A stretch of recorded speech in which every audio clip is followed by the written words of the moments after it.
Dede? Yes, ma. Please can you make me some tea, darling? Okay, ma. A few moments later. Hey, Father God, please, if you ever loved me, I beg, make this tea taste nice for my mother. I beg, oh God. I beg, oh. Here's your tea, ma. Oh, thank you, my darling. It looks good. Hey! Hey! What a bit? What is this? Yeah! Jesus! Tea. I told you to go and make me tea. You go and you make me pee. Who's supposed to drink this nonsense? Tete, you're looking for my trouble. You're looking for my You want me to go to prison? You don't love your mother. Tete, go and make me proper tea before I... Jesus is Lord! What's up, everybody? Welcome back to Black and Blending. Black to the Blending. How you guys doing? Hope you guys are keeping safe and you guys are staying at home. Yay! Okay, that was unnecessary. But anyway, so today I thought I'd make a video about growing up in an African home, and I would share with you guys some of the stuff that I went through, or things that my mom or my father, okay, my father didn't say nothing to me, my mom mostly said to me, So yeah, unfortunately my husband, he wants the butter on the bread. He never had any of these, tough love. I'm joking. But anyway, so the one thing that stands out the most for me is my mom, obviously, like most people, loved drinking tea. Like my mom loved her tea, right? And she'd always be like, Dede, go and make me tea. I'm like, yes, ma. And I'll make the tea. I have to boil the milk, and I have to make sure it doesn't boil too much, it just has to be right, and then mix it with the warm water. Making tea was like me being in the science class, honestly, in a private school. Anyway, so every time I'd serve my mom the tea, before I serve her, I literally have to pray, Lord of mercy, let today be the day where she compliments me on my tea and says that I make, the best tea, or I just make tea, right? So I hand my mom the tea, and she will, take it. And say, oh, thank you, my darling. Like, thank you, ma. And then by that time, I'm holding my breath because now she's about to taste the tea. And she says, what's this? Are you trying to kill me? This thing tastes like pee. Like, she always said that to me, right? And then when her friends come over, and she's like, oh, my daughter makes the best tea. Have you tasted my daughter's tea? It is so lovely. She's like, oh. Then she goes to me and she's like, please go make tea and don't embarrass me. And I'm just like, okay, ma, I will try my best not to embarrass you. She always did that. And the surprising thing was, she always asked me to make tea, like maybe 3 or 4 times in a day, and every time it would be the same thing. And she had this thing of saying, don't embarrass me, right? So maybe we'll be out in the open, or even inside the house, she'll be like, okay, go and cook. And I mean, you can't be perfect every day. So maybe one day I'll put a little bit of salt, a little more than usual. And it's like, your in-laws, I feel sorry for them. When they give us your lobola money, we have to put it under the bed. We can't use it because 1 year will be too much. Cooking like this, like it reminds me of I think I was in grade 8. I think I was in grade 8 or grade 9, and my friend and I were working at an Indian restaurant, and we used to work from 11 in the morning till 11 at night, and sometimes till 1. So the people in the flats always thought that my friend and I were probably doing some prostitution, because why would you go to work, why would you go to work for such long hours? And it was a hustle that time. I mean, we used to get paid 50 rand a day. Like, imagine you're working from 11 to 11, sometimes 11 to midnight. And then sometimes my brothers will pick us up, and then sometimes they can't, so we'll just have to make our own way home.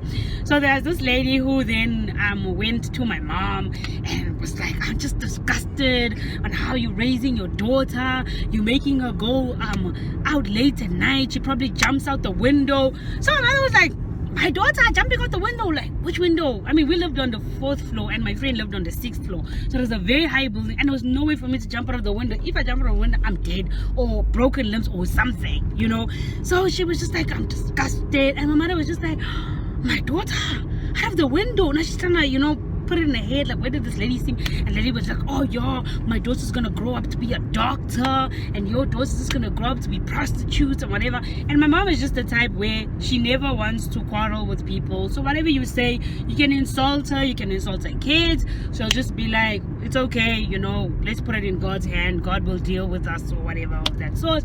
So from that day, my mom always used the word, don't embarrass me. So we'll go into the shop and she'll just look at me nicely and say, Tete, don't embarrass me. Like, and I knew there was a look, you know, if my mother says this, I knew I shouldn't do that. So the funny thing was, you guys know that I grew up with 7 brothers in a house, and I was the only girl because my sister is like the firstborn and she was already married and stuff. So one of my brothers, I'm not gonna mention any names, he knows he is. Every time I get into trouble with my mom, he'd be like, oh, you know what, like, pluck out your eyelashes and shove it in your hair. Mommy's gonna forget. I'm telling you, mommy won't remember. And like a fool, each and every time I did it. So I'll be pulling it out, shoving my hair. Mommy must forget, like mommy mustn't remember. And the minute my mom will get to the door, I already knew, girl, you about to be 6 feet under. Like, dude, like, sometimes my mom would hit me, right, and I'd cry. She's like, Tete, you are giving me a reason. You want a reason to cry? Tell me if you want to cry, I will give you a reason. Don't sit in my house and just cry for nothing. And I was just like, okay. I remember the one time I think I was like 9. Yeah, I think I was 9 or something. I don't know what I did, but obviously I think I broke a glass or something. And then my mom said the same thing, like, do you want me to give you a reason to cry? Like, really, I'll give you a reason to cry. Tete, you want to get? And then I'll be like, no. So after that, I went to my window, to like my bedroom window, and I was looking outside and I was like, God, please, I need my mother. This woman cannot be my mother. No, please, Lord, send me my mother. Like, and I'd be like, send me my mother. And little did I know she was behind me, right? So then she's like, God, send her mother. Send her mother, because I carried her for 9 months for her to call somebody else her mother. Send her a mother. Hey, once I heard that, I was like, oh Lord, why don't you give your girl a signal? Like, warn a nigga, like, oh my God, watch out, your mom's coming or something like that. And then after that, she was like, okay, you know what time it is? Go and choose your stick. Yes, go and pick your stick, right? So if I picked a small stick, then she would pick her own stick. But if I picked a stick that's too big, oh, you want me to go to prison, you want me to hit you until you die, so the police can come and arrest me, then it was always difficult to know what to choose, right? So what I do is I choose a very thin stick. I choose a thick one, right? I'll always bring a 3, and then she could choose from there, and and stuff like that. So the funny thing was, right, my mother never ever hit me in front of my dad or in front of my siblings, right? She always did it when it was just the 2 of us, so that nobody stops her, right? And she always said to me, after she'd hit me, she always be like, oh, you know what, it's not that I don't love you, I love you, I just want you to grow up to be a respectful young lady, somebody who will not embarrass me when you get, you are my only girl, so let's just make sure we're doing this, we're doing this thing right. And sometimes I'd believe her, in my chest I'd be like, oh, well, yeah. But sometimes I'd be like, hey, you don't have to hit me, can't we just have a conversation or something like that, yeah? So the one day she was hitting me, and then one of my brothers walked in, and he was like, hey mama, you can't hit her, she's a girl and whatever. She's like, no, I was just testing, it was so funny. She's like, no, I wasn't hitting, I was just trying to show her how her friends out there, get beaten, because she's spoiled, she's a spoiled little girl, can you see? We don't hit her at all. Dude, I was like, oh my God, that's why she always, like, that's when it clicked. That's why she always hits me when we're alone at home. Like, my mom can hit me for something I did on Tuesday, on Friday, because Wednesday, Thursday, somebody was at home, so she couldn't do it. So she was just like, okay, and I always knew the moment we were alone, whatever I did 10 years ago, she will whip me for it. You understand? I literally had to pay the debt. There was no such thing of, oh no, it's okay. It's hot. There's no such thing of, oh no, it's fine. let's just there was nothing like that. My mother always made sure I paid, and I paid it in full. There was no, you pay half today, you pay half tomorrow. Nothing like that, I'm telling you. I remember the one time my friend and I, okay, so, you know, when I was young, I was slow. Let's put it that way. I'll admit I was slow. So my friends had boyfriends, they were doing nothing. And then a friend of mine came and asked my mom if I can go sleep over at her house.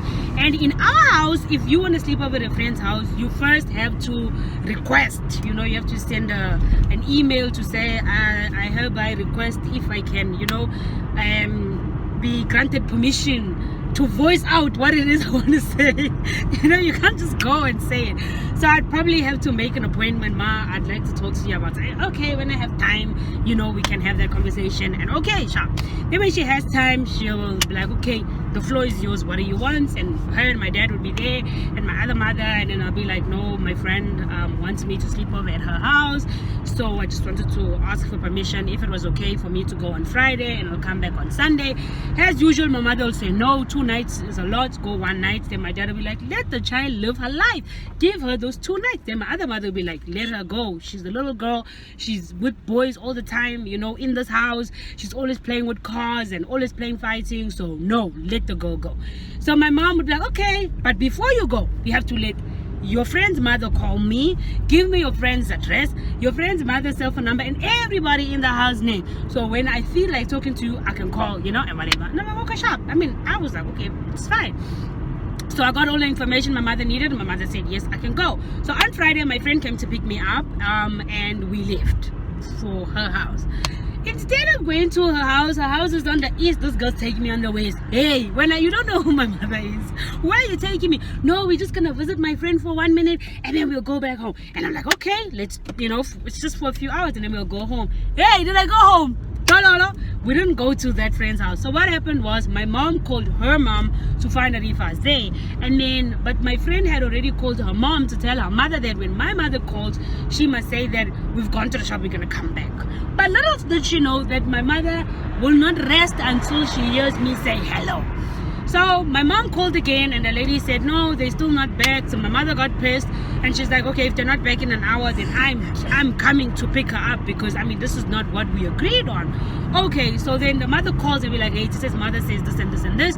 Then the girl's like, okay, let's just use one of her friend's phone to call my mom. So we call my mother, hey, ma, how are you? No, we're at a friend's house, and my mom is cool now. Oh yeah, it's fine, enjoy yourself. What sharp. The next day on Saturday, my mom called the girl's mother. Now the girl's mother had forgotten to say that, hey, they're sleeping. So she says no, they were at a friend's house. So while they were talking, you know, this woman then decides to tell the truth that no, the children haven't been here. Nancy asked, oh, I dropped her name, sorry. Anyway, she asked if they could go sleep over at a friend's house, and because we know how strict you are with your daughter, she decided to. Then my mother was like, oh, okay, well, that's fine, you know, I don't mind, my daughter's having fun, that's all that is important. She calls the number I called her with yesterday, and she was just like, I'm giving you 2 hours to come home, né? And if you do not come home, I will find you, and it will not end well for you, my child. You know me, eh? You know me. And then she'll say her name. You know me, your mother, ban. You know me. And why do you like to test my patience? Why do you want me to go to jail? Why don't you listen like all these other girls? I'm giving you 2 hours. Guys, I was home in 30 minutes. And when I got home, she was waiting for me outside. And my friend was like, oh no, mommy, I'm sorry. It was my fault. It was this. And my mother's like, oh no, my child, no, go home. Your mother's waiting for you. Oh, this one can stay. The minute my friend turned the corner, guys, I was in hospital. I was trying to look for my heartbeat. Hey, this girl's just gone. Dude, oh God. I think that was the worst whipping I've ever had in my entire life. Like, legit. That was the worst. Yay! I can even feel it, bro. I can even feel it. After that, I swore to myself, I'm never, ever in my life going to ever spend a night anywhere else other than in my house or my aunt or something like that. Never ever, bro. But yeah, you know, growing up with boys was very hard. We played this game. I don't know if you guys played it. We had to, I don't know what it's called in English, so I'm just gonna explain. But the point of the game is for you to have your fingers crossed the whole time you're playing this game. And then the other one was you had to put a matchstick in your hair. So the penalty was if somebody catches you without a matchstick in your hair or with your fingers crossed, then they take your supper, right? Now mind you, I was a girl and always played with boys. Where am I going? Oh, I don't know. And I always played with boys, right? So I was like, yeah, I want to play. And each time I want to play. So with the matchstick was easy because I had hair, so I'll just put in the matchstick, and then they never caught me with that. And then we started playing this one where I had to, you know, cross my fingers. And I mean, guys, if I'm cooking, I can't be chopping with my fingers like this. You know, I couldn't do that. So most of the time, that is when they knew that, okay, she's cooking, she can't do this, so let's then go and say, you know, hey, we've caught you. So sometimes my mom would be on my side. No, I told her to, you know, to do this, and no, forgive me. So I was so used of my mom always having my back, you know, with no, it's my fault, whatever. So this one day, right, I'm done cooking. I totally forgot to cross my fingers. Like I was just living, you know, I was just living. I was like, my mommy had my back. And then my brother catches me. Tata, I'm taking your supper. Like for that time I worked hard, I'm hungry. Jane Katele, bro, like I'm really tired, right? And this nigga's talking about taking my supper. And I'm like, no, but mommy needed me to do this, and mommy was like, whoa, Miguel, no, I didn't need you to do anything. Today you're on your own. I'm like, oh ma, but it's like, hey, don't but me. You like to play games with boys. Okay, go ahead and give them your food. I literally took my supper and I handed over to my brother, who then ate, and I just sat there like, I'm never gonna play this game again. But I didn't go to bed hungry because my mom, being a mother, after my brother and him, you know, went out to play or were busy with something, then she gave me food and she said to me, Day, never ever play this game with boys again. You hear me? Yes, mama, I hear you. And I never ever played again. So yeah, you guys share with me, you know, in the comment section below, what did you guys, you know, go through with your parents? What were some of the stuff that was said to you? Yeah, you know, it's really hot today. It's really hot. I am sweating as hell, as you guys can see. But anyway, yeah, let's communicate in the comment section below. Don't forget to subscribe if you're new to this channel, and also leave a thumbs up. Give this video a thumbs up if you like it, and we will see you in the next video.